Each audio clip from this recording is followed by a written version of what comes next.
Olá para você que acompanha Notícias Agrícolas, nós estamos de volta, eu sou Virgínia Alves e claro que nosso destaque agora é mercado de café. Semana começou bastante agitada, teve 2 pregões lá em Nova York com bastante variação para os preços. Hoje encerrou com ajuste, mas a gente precisa entender se tem algum fator novo por trás de tudo isso, porque já tem algumas semanas que o mercado de café está movimentando bastante, apesar do início da colheita aqui no Brasil, o que na teoria deveria pressionar as cotações lá em Nova York. Mas para a gente entender o que está acontecendo, eu convido aqui nosso amigo de sempre, Eduardo Carvalhais. Seja muito bem-vindo, seu Duda. Muito bom tê-lo aqui conosco mais uma vez. Olha, muito bom. Boa tarde. Seu Duda, aquela pergunta que eu faço diariamente para o senhor, né? O que está acontecendo com o mercado de café?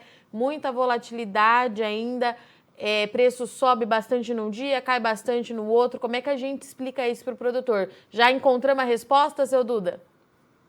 Não, eu acho que é mais do mesmo, eu sempre tenho falado, ou seja, a base disso tudo, a grande diferença, na nossa opinião aqui que houve, é que tanto o Brasil como os outros países produtores de café não têm mais estoques de segurança dignos desse nome, né? Isso, em parte, é resultado do bom desempenho do consumo de café nesses últimos 20 anos, esses primeiros 20 anos do século XXI. A produção brasileira cresceu de um modo extraordinário, mas o consumo, acompanhando o consumo, e nós sempre temos um ano de safra alta em arábica e uma baixa, e o crescimento do consumo veio quase que linearmente desde o início do século XXI até agora. Nos anos de safra baixa, nós tínhamos que lançar mão de estoques, né, para poder atender o consumo interno, para poder atender alguma coisa na exportação, e esses estoques foram se esgotando, até que se esgotaram 3 ou 4 anos atrás. Então, agora nós estamos da mão para a boca, dependemos da produção do ano. Se você juntar isso, aconteceu também nos outros países, você tem que lembrar que o Brasil exportava 20 milhões de sacas no início do século XXI, era um número excepcional. Agora, antes desse problema climático que nós tivemos, que começou em 2019, 2020, em 2019 nós exportamos 45 milhões de sacas, recorde histórico. Nós mais que dobramos o que nós estávamos exportando no começo do século XXI, isso em 20 anos. Esse café todo foi consumido, não se formou grandes estoques lá fora. Os nossos concorrentes também exportaram bastante café. Aqui foi onde mais cresceu a produção, né? É uma coisa muito boa, nós crescemos com qualidade, nós crescemos com aumento de produtividade, nós não aumentamos a área plantada, nós crescemos de um modo saudável, preservando o meio ambiente, quer dizer, nós não só saltamos no volume exportado, como também na qualidade do café e na imagem do café brasileiro, que melhorou muito ainda nesses últimos 20 anos. Nós hoje somos conhecidos como fornecedores de cafés de ótima qualidade também, né?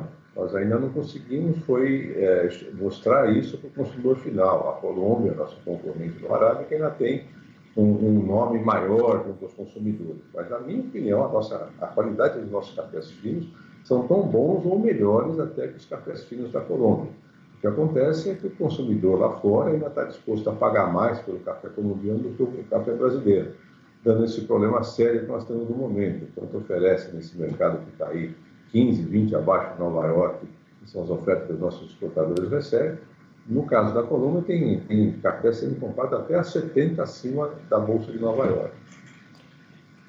Seu Duda, o que eu queria entender nesse momento, porque a gente está com safra começando aqui no Brasil, né? A Cochupé divulgou hoje que nas áreas de atuação da cooperativa a colheita chegou em 7,8%. Eu tenho a impressão de que a colheita está um pouquinho atrasada em relação aos outros anos. É isso mesmo? Está sim, isso que a gente ouve de cooperativas e ouve de produtores. Atrasou com o clima, não se sabe exatamente o que, se tem alguma coisa a ver com a seca, mas ela atrasou na maturação. E também há um outro problema que está atrasando a colheita. A gente recebe relatos de dificuldade para se conseguir mão de obra de todas as regiões. Não é só no estado de São Paulo, no sul de Minas, há relato no Cerrado de Minas, há relato no sul da Bahia, no Espírito Santo. Há muita dificuldade para se conseguir mão de obra na quantidade suficiente, né? E também o que se ouve falar dos primeiros cafés colhidos, quando se faz a renda e tudo, é que os produtores vão percebendo que aquela quebra de safra que eles estimavam, mas sempre tinha esperança que talvez viesse um pouco acima, não está acontecendo. A safra está quebrando dentro daquilo que era esperado por eles e pela Conab. Então vamos ver, eles têm que esperar mais um mês, também porque a safra está atrasada, para a gente ter uma quantidade maior de café colhido e ter certeza disso, mas o quadro vai se armando. Quanto a isso que você falou no começo, que com o início da colheita era esperado uma queda de preço, isso aconteceu em alguns anos, também início do século XXI, quando o frio não estava incomodando. Antes, sempre no início de colheita, mesmo quando nós tínhamos estoque, era uma época de muita especulação e subida dos preços em Nova York, com medo do frio no Brasil, né? E agora esse medo voltou a partir do ano passado, com aquela seca, principalmente com aquelas 3 geadas em um único mês, e geadas chegando até o Cerrado de Minas.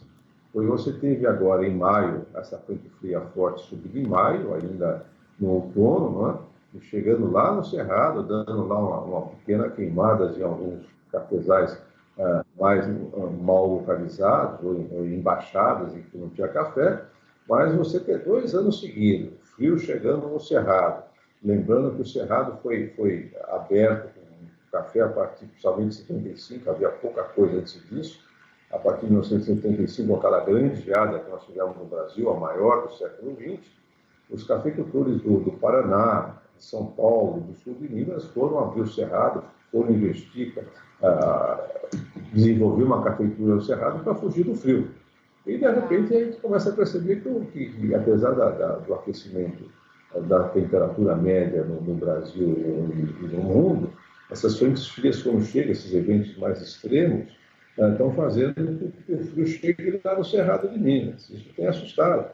E tem também outra coisa que tem feito, que todo mundo toma cuidado quando se fala de preço de café, é que, diferente de 20 anos atrás, de 30 anos atrás, os cafeicultores que estão em região plana, os grandes cafeicultores que têm água, eles hoje têm alternativa ao café, uma coisa que não era comum antes.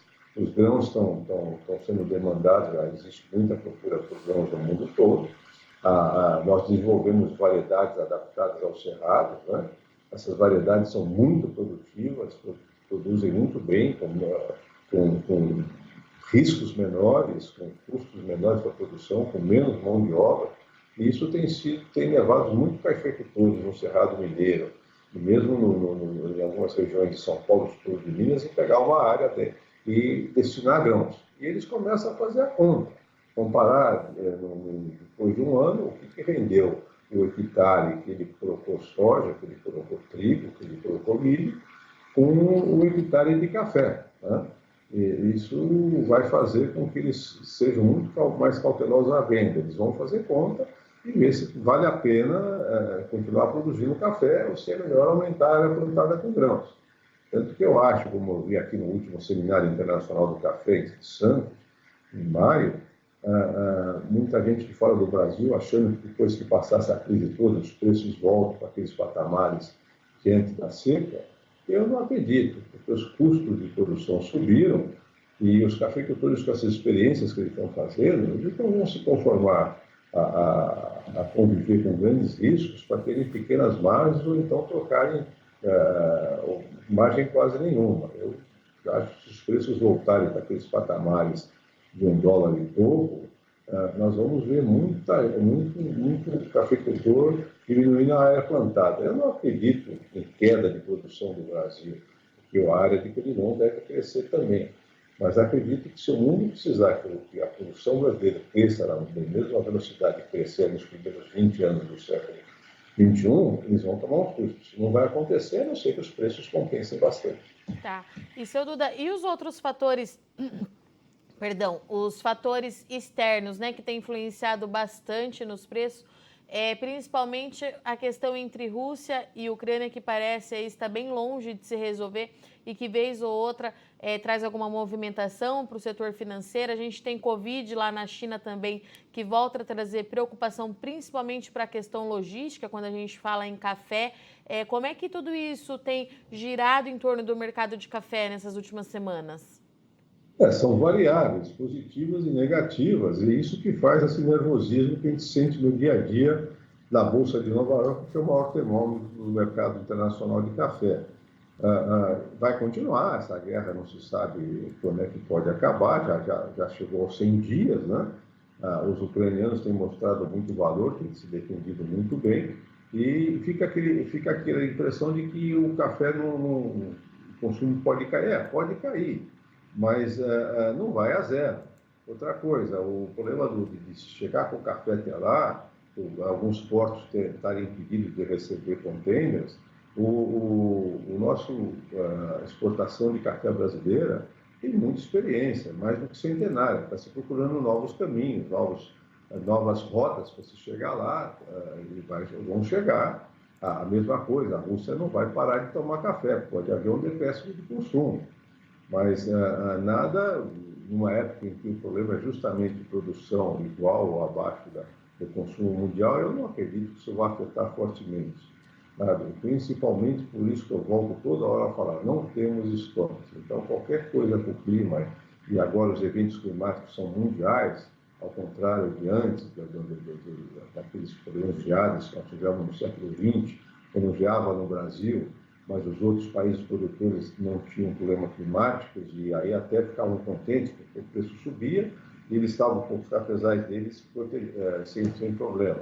Agora, os eventos climáticos têm acontecido globalmente. Agora, nós estamos com esse problema no Brasil e a queda de produção na Colômbia por excesso de chuva, enquanto nós tivemos faltas sérias de chuvas até o ano passado. O Vietnã, vira e mexe, tem algum problema lá também com a produção dele. Na África, os cafezais estão localizados em regiões que costumam ter seca também. Veja, então os problemas são sérios e vão continuar, porque não existe um estoque de segurança para o consumo de 6 meses, um ano, como existia no passado. Qualquer problema climático reflete rapidamente. Você junta, como você disse, com o problema da Covid, que vai continuar. Você junta com o problema de uma guerra séria como essa no leste europeu. Tudo isso vai influenciar. Nós temos também o problema dos fretes marítimos, como você falou.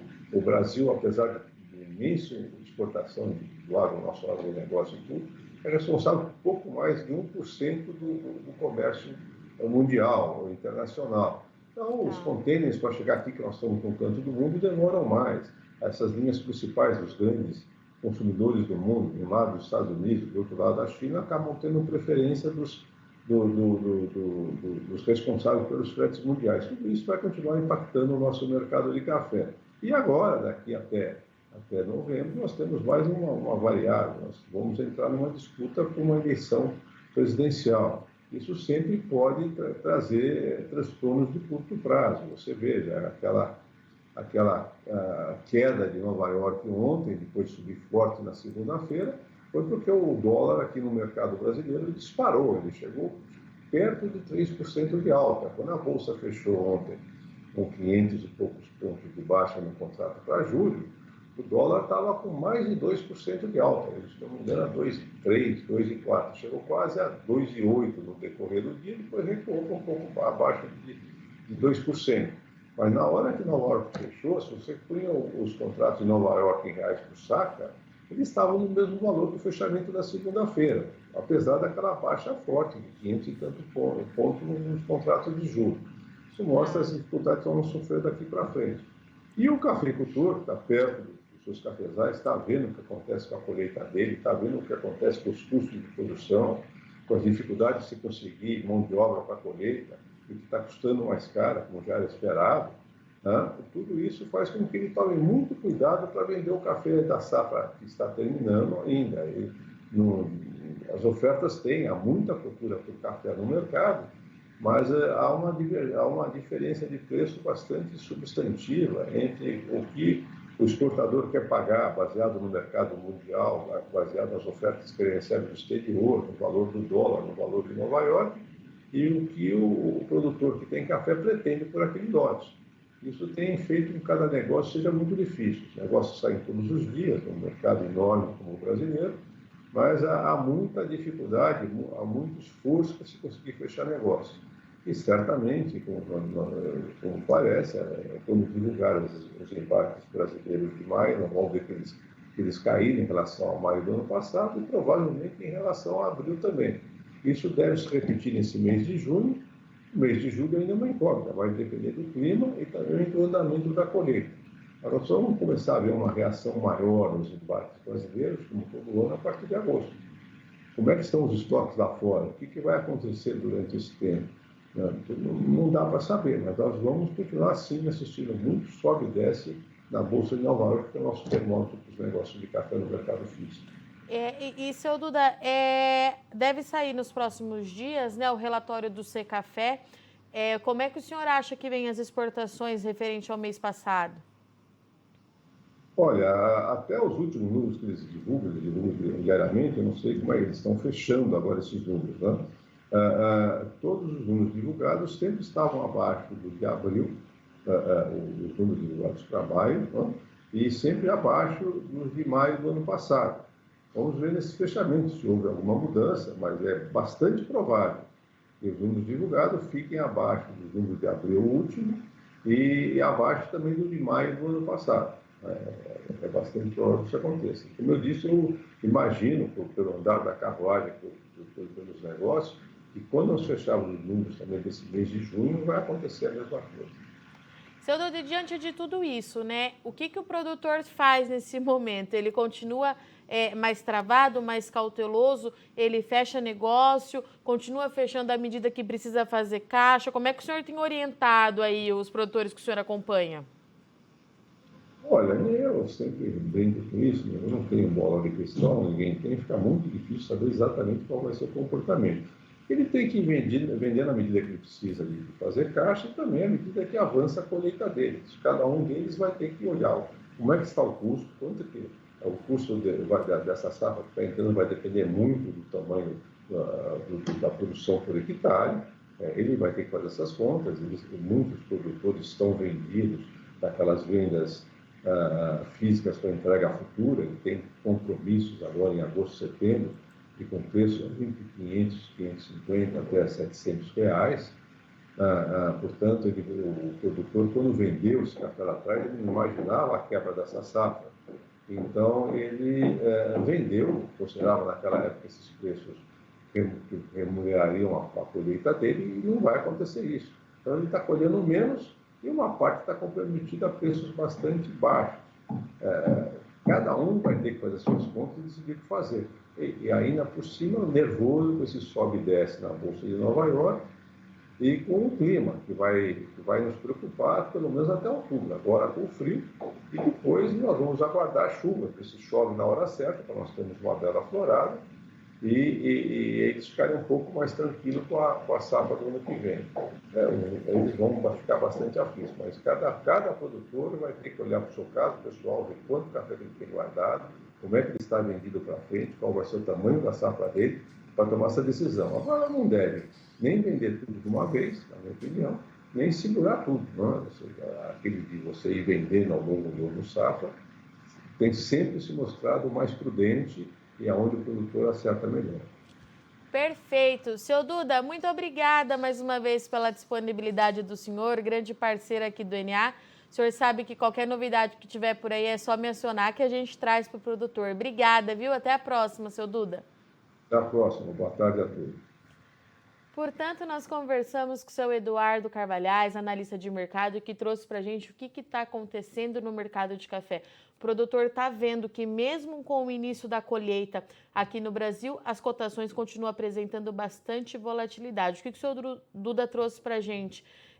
Hoje, 2022, é uma realidade diferente para o mercado de café. Há alguns anos a gente via assim a colheita pressionando as cotações lá na Bolsa de Nova York, mas agora, depois do frio do ano passado e com essa irregularidade climática muito grande no principal país produtor, colheita não influencia muito mais na formação de preço nesse momento para o café arábica, porque ainda há uma dúvida muito grande em relação à safra 2022 do Brasil. Fato é que a safra vai se consolidando com quebra. O seu Duda trouxe aqui que o produtor de fato está confirmando aquele potencial dos últimos 2 anos, ele não existe nas principais áreas de produção e o frio traz bastante preocupação nesse momento, principalmente pela memória recente do que o produtor viu acontecer no ano passado.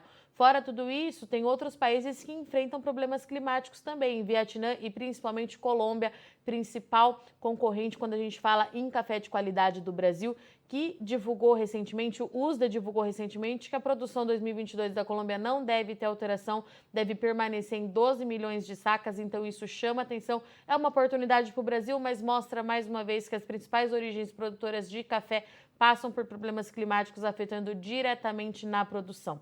Fora tudo isso, a gente aguarda agora o relatório de exportação do Brasil, que tem como tendência, característica própria no mês de junho, apresentar queda em relação ao mês de maio, porque safra ainda está começando, a gente deve ver uma recuperação só lá em agosto, mas vale lembrar, problema logístico continua no radar do mercado de café, porque eles não foram solucionados de fato, apesar do setor exportador aqui no Brasil fazer um esforço bem significativo, encontrar modelos para driblar todos os impasses. A gente tem a tendência, então, de um mês de maio com recuo nas exportações, quando a gente compara com o mesmo período de 2021. Covid na China também continua no radar, porque a gente sabe que a China detém aí o maior porto do mundo, então isso pode trazer um novo ingrediente para a área de logística, para o setor exportador, mas a gente precisa continuar acompanhando para ver como é que tudo isso vai se resolver, porque são muitas variáveis influenciando na formação do preço do café.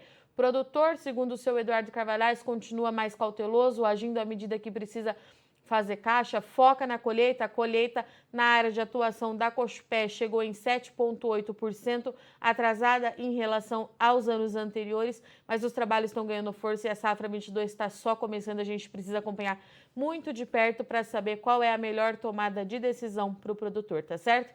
Eu agradeço muito sua audiência e companhia, mas não sai daí que já já o ENA está de volta com o fechamento da soja, é rapidinho. Participe das nossas mídias sociais no Facebook Notícias Agrícolas, no Instagram @Notícias Agrícolas e em nosso Twitter @Notiagre. E para assistir todos os nossos vídeos, se inscreva no YouTube e na Twitch Notícias Agrícolas Oficial.